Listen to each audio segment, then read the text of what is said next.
Ranga, welcome to Gali Classroom. This is the second lecture in the chapter Development in CBSE 10th Standard Economics Chapter 1 Development. This is the second lecture taken in English.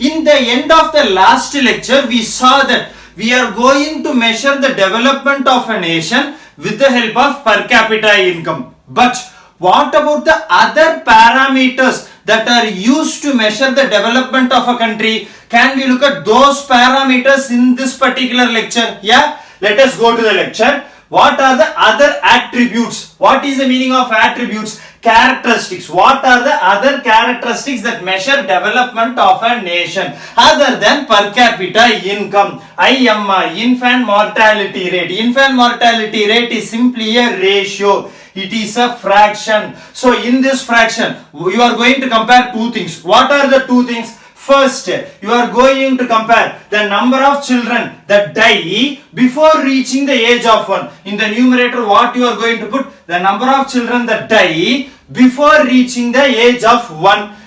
In the denominator, you are going to put the total number of healthy children that are born and live in that particular year. The total number of healthy children that are born and are living across that year are put in the denominator. So this is called as infant mortality rate. Infant mortality rate, measuring the infant mortality rate gives the status of the health facilities in the country. Let me repeat, what is infant mortality rate? Infant mortality rate is simply a ratio or a proportion of the number of children that die before the age of 1 to those children that live born in that year, born in that same year. Okay sir, what about literacy rate? Literacy rate is also a ratio. So what are the things you are going to put in the numerator and denominator? The proportion of literate population in age 7 and above. So in the numerator you are going to put people who are educated, people who are literate. What is literate? People who are able to read and write. So the proportion of literate population above the age 7 is put in the numerator. In the denominator, you will simply put the rest of the population. So what is literacy rate? Proportion of literate population in the age 7 and above age group. This gives the literacy levels of the society. What about net attendance ratio, sir? Okay, this is also a ratio or a proportion. In the numerator, it is calculated as a percentage. So what is meant by calculated as a percentage? Finally, you will do into 100.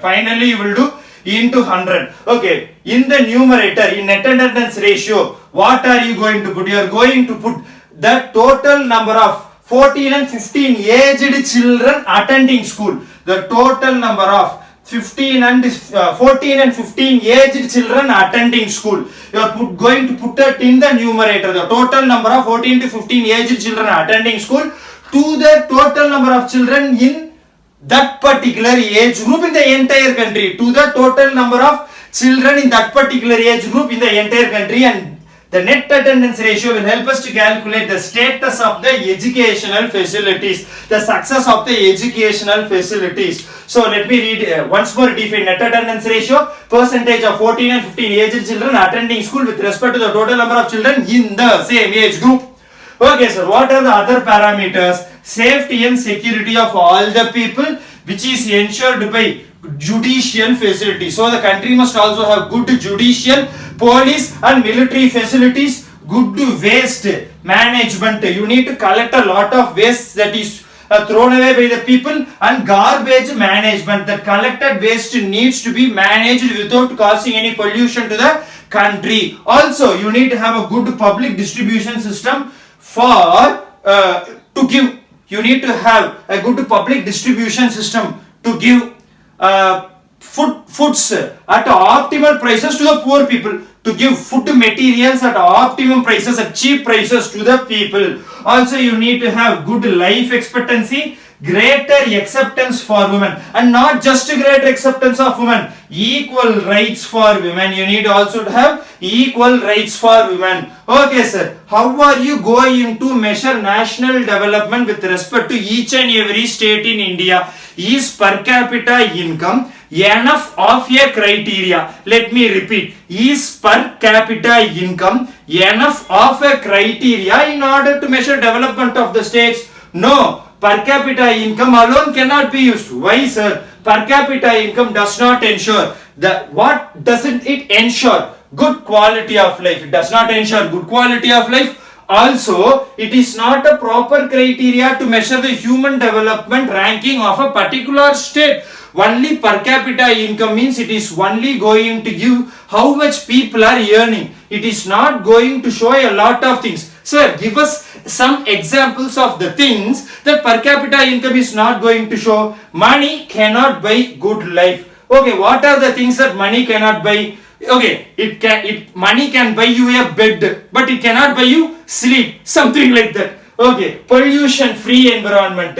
What money cannot buy? Pollution free environment. It cannot buy you good health, protection from infectious diseases, lowering of mortality rates. We just saw what is mortality rate over here, IMR, infant mortality rate. Also, it cannot give you better literacy levels, better opportunities or good standard of living. In fact, Kerala, which has a lower per capita income, let me repeat, Kerala, which has a lower per capita income than Punjab and Haryana, have better human developmental index. They have better human developmental index. The people are having greater human developmental index in Kerala than Punjab and Haryana, even though Punjab and Haryana have higher per capita income. Kerala has lower per capita income. Why, sir? Because Kerala has mortality rate very low. Kerala has a lower mortality rate. Also, it has a higher literacy rate. It has a higher literacy rate, and net attendance ratio of Kerala is also very high. The students, the number of students attending schools, the net attendance ratio in Kerala is also very high. Okay, sir. What else does per capita income doesn't show? Give us some better examples. Once more, money cannot buy good life. Income is not a complete indicator of the quality of life. How much you are earning does not really have anything to do with how happy you are living your life. Am I right or wrong? How much you are earning does not really have anything to do with how much fun you are having in your life, how much engaged you are with your life. Okay, money cannot ensure unadulterated medicine. So money will not be able to give you good medicine. Medicine that does not have stuff mixed with it, medicine that is of subpar quality, medicine that is adulterated. You will not be able to get unadulterated quality medicine just because you have money. You need to have good companies, good manufacturing companies, good manufacturing units in your particular country. Also, just because you have money, you will not be able to get group immunity. What is group immunity? Group immunity means a immunity which is inherited, or immunity of a particular group of people, because the maximum number of people have immunity against that particular disease. Group immunity means a immunity against a particular disease for a particular group of people, for a particular disease for a particular group of people, because the maximum number of people are immune, the maximum number of people are resistant to the disease. Some people who might be vulnerable to the disease are also protected. Money will not be able to buy, obviously, pleasant working environment. Just because you have money, you need not expect pleasant working environment. So many goods and services cannot be bought by money. So how are you going to buy them? They need to be bought collectively. Give us some examples, sir. Collective security for the whole locality. Let us say you have a very large locality. You will not be able to appoint a security personnel for each and every home, but has a collective responsibility. You can collect the money, pool your resources, and appoint a security personnel for that locality. So a lot of things must be bought collectively. So give us another example. Adequate health facilities, educational facilities must be ensured by the government. Public distribution system, in order to provide food materials at decent cheap rates to the poor people of the country, must also be ensured by the government. Yeah, that's basically all the other things other than per capita income that need to be ensured for a good human development index. For good human development index. Sir, what is human development index? Who coined this term? Human Development Index is coined in Human Development Report.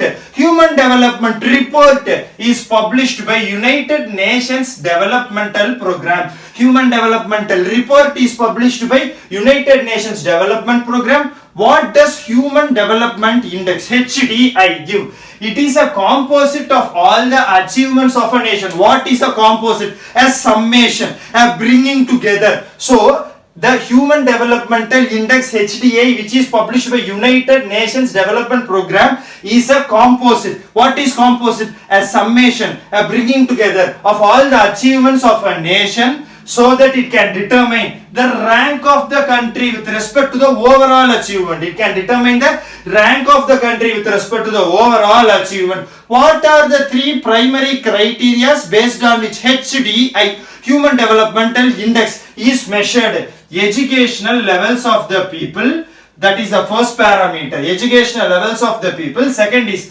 health status of the people. Third is per capita income. Having good educational level ensures good standard of living. Health and status of people. Good health and status of people ensures better life expectancy. Good per capita income ensures quality of life. Good per capita income ensures quality of life. Okay, sir. Can any other parameters be added to HDI, Human Developmental Index? In calculating Human Developmental Index, many improvements, constant suggestions are being done, and the idea is constantly being revised. Also, health and well-being of the people, not just the per capita income. Let me repeat, not just the per capita income. Also, the health and well-being of the country play an important part in determining the development. For example, Sri Lanka has better HDI, Human Developmental Index, than India. Why, sir? Because their gross national income is high, life expectancy at birth is high, and literacy rate is high. Okay, sir. You are talking about good health. How are we going to calculate somebody is of good health? You are going to use BMI or body mass index. What is the formula for body mass index? Weight in kilogram divided by height in meter square. Weight in kilogram divided by height in meter square. Sir, put it more in context. What is your BMI? Calculate it and show it to us. Okay. With respect to my BMI, I am approximately 68 kilos. And my height is 1.7 meters. My height is 1.7 meters. So 68 divided by 1.7 whole square. Weight in kilogram divided by height in meters whole square. If you calculate this, approximately I am getting 23.5. Approximately I am getting 23.5. Which means, what? Let me tell you. If my BMI is lesser than 18.5. If my BMI is lesser than 18.5. What am I? I am being undernourished. I am not getting enough food. Okay, sir. What if BMI is greater than 25? Then I am overnourished. I am getting too much food. If my BMI is less than 18.5, I am undernourished. I am not getting enough food. If my BMI is greater than 25, I am getting too much food. I should stop eating. Okay, so what is my BMI? My BMI is approximately 23.5. Okay, are you getting an understanding of what is BMI? Let us go for the last topic in this particular chapter, sustainable development. What is sustainable development? Sustainable development is a development which conserves for future generation, which preserves all the resources also for future generation. It does not compromise the need of the future generation. Let us say a particular resource is needed by the future generation, then that particular resource must be preserved for the future generations and must not be compromised. Also, it is a kind of development that does not hamper the environment. What is hampering, sir? Hampering means disturbing. So, it is a kind of development. Sustainable development is a kind of development that does not disturb, that does not hamper the environment.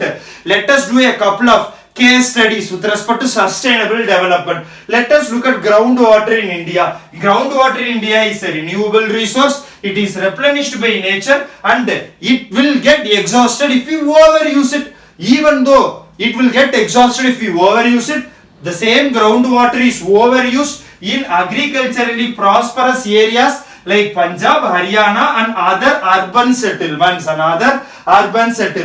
Okay sir, what about exhaustion of natural resources? Natural resources like coal, petroleum and methane, CH4 natural gas. Yeah, methane, CH4 natural gas. So exhaustion of natural resources. Non-renewable resources also can get exhausted when you are going to use them year after year. They need to be preserved. They cannot be replenished. You need to use them carefully so that they will be preserved better. Yeah, that's the end of this lecture. How are you going to study this particular lecture? Concentrate towards this lecture with respect to a couple of 2 marks. What are the important 2 marks? You are going to study IMR, infant mortality rate, literacy rate, net attendance ratio. Also concentrate on BMI, body mass index. Also concentrate on BMI. Another very important question is, what are the other parameters using which the development of a nation is measured other than per capita income? What are the other parameters with respect to which the development of a nation is measured other than